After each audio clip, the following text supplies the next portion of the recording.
নানুরের পাপড়ি গ্রামে শান্তিপূর্ণ পরিবেশে পালিত হলো ঈদ উল আজহা। একসাথে খুশির উৎসবে মাতল গোটা গ্রাম। শামিল জেলা সভাধিপতি কাজল শেখ। সারা বিশ্বের মুসলিম সম্প্রদায়ের সঙ্গে তাল মিলিয়ে বীরভূম জেলার পাপুরি গ্রামেও ধর্মীয় উৎসাহ এবং ঐতিহ্য মেনে পালিত হলো ঈদ উল আজহা, যা বকরি ঈদ নামেও পরিচিত। শুক্রবার সকালে এলাকার মানুষ ঈদগাহ ময়দানে একত্রিত হয়ে আদায় করেন পবিত্র ঈদের নামাজ। প্রথা অনুযায়ী নামাজ শেষে একে অপরের সঙ্গে কোলাকুলি ও শুভেচ্ছা বিনিময়ের মাধ্যমে সম্প্রীতির বার্তা ছড়িয়ে দেন সকলে। এই বিশেষ দিনে পাপুরি গ্রামের মানুষদের সঙ্গে ঈদের আনন্দ ভাগ করে নিতে উপস্থিত ছিলেন বীরভূম জেলা পরিষদের সভাধিপতি কাজল শেখ। তাকে ঘিরে গ্রামের ছোট থেকে বড় সকলের মধ্যেই দেখা যায় এক বিশেষ উচ্ছ্বাস। দিনভর চলে কোরবানির নিয়ম পালন, আত্মীয় স্বজন ও প্রতিবেশীদের মধ্যে ঘরোয়া পরিবেশে খাওয়া দাওয়া ও উৎসবের আনন্দ। শিশুরা নতুন পোশাক পরে গ্রামের অলিতে গলিতে মেতে ওঠে খেলাধুলা ও খুশির হুল্লোড়ে। পাপুরি গ্রাম যেন এই দিনটিতে হয়ে ওঠে সম্প্রীতির এক উজ্জ্বল দৃষ্টান্ত।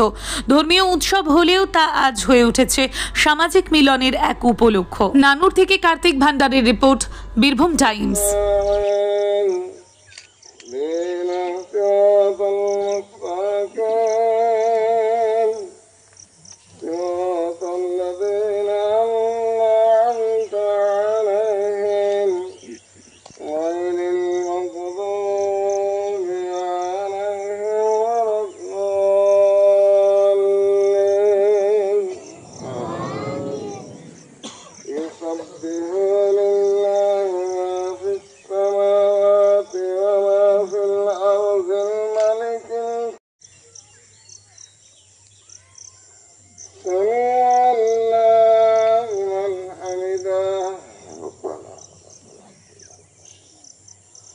الله أكبر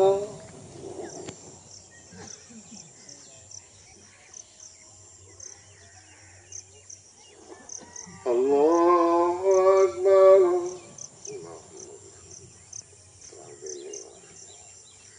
الله أكبر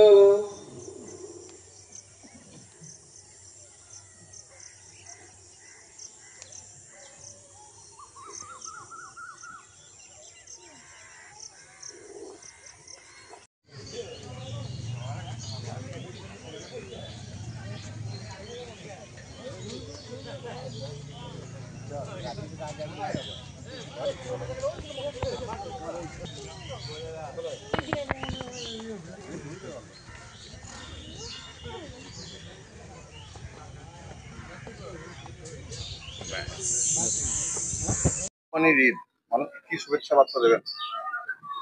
আজকে পবিত্র ঈদুল আজহার দিন। সমগ্র ভারতবর্ষ তথা বিশ্বের বিভিন্ন প্রান্তে আজকের এই দিনটা আনন্দের সঙ্গে উদ্দীপনার সঙ্গে পালন করা হচ্ছে। আজকের এই দিনে ইসলাম ধর্মে বিশ্বাসী সমস্ত মানুষকে পবিত্র আজকের এই দিনে প্রীতি, শুভেচ্ছা, ভালোবাসা এবং অভিনন্দন জানাচ্ছি। সঙ্গে সঙ্গে আমি বঙ্গবাসী, বাংলায় বসবাস করি। বাংলা রাজ্য সরকারের যে নির্দেশগুলো আছে সেগুলো সকলকে পালন করার জন্য রিকোয়েস্ট করব। রাজ্য সরকার যে নিয়মগুলো দিয়েছে আজকের এই পবিত্র দিনে ইসলাম ধর্মে বিশ্বাসী মানুষ যারা আছেন, যেমন আপনারা কুরবানি অবশ্যই করবেন, কিন্তু কুরবানি করার পরে যে অবশিষ্ট অংশগুলো থাকবে সেইগুলো যতটা সম্ভব গর্ত করে মাটির নিচে পুঁতে রাখবেন। কারণ এখান থেকে কোনো দুর্গন্ধ যেন না ছড়ায়, সকল লক্ষ্য রাখার অনুরোধ করবো।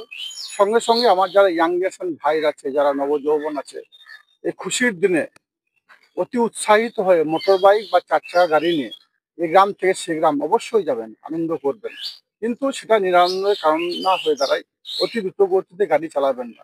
তাছাড়াও আমরা বাংলার বুকে সাম্প্রদায়িক সম্প্রীতি বজায় রেখে চলি। তাই যারা কুরবানি করছেন তাদের উদ্দেশ্যে একটাই বার্তা, রাস্তার ধারে বা কোথাও কুরবানি করবেন না। যদিও করতে হয় তাহলেও সেটাকে পর্দা আড়ালে করার জন্য সকল অনুরোধ করবো। সঙ্গে সঙ্গে সকলে ভালো থাকুন, সুস্থ থাকুন। সকলকে আরেকবার প্রীতি, শুভেচ্ছা, ভালোবাসা জানাচ্ছি। বঙ্গজননী বাংলার মা, মাননীয় মুখ্যমন্ত্রী মাননীয় মমতা বন্দ্যোপাধ্যায় এই বাংলার বুকে হিন্দু, মুসলমান, শিখ, খ্রিস্টান, ইসাই সমস্ত সম্প্রদায়ের মানুষকে এক ছাড়া করে রেখেছেন। সর্বতই ইসলাম ধর্মের বিশ্বাসী মানুষদের কাছে আমার আরেকবার আবেদন, করজোড়ের আবেদন, সম্প্রীতি বজায় রেখে আমরা চলবো, চেষ্টা করব। ভালো থাকুন, সুস্থ থাকুন। ধন্যবাদ।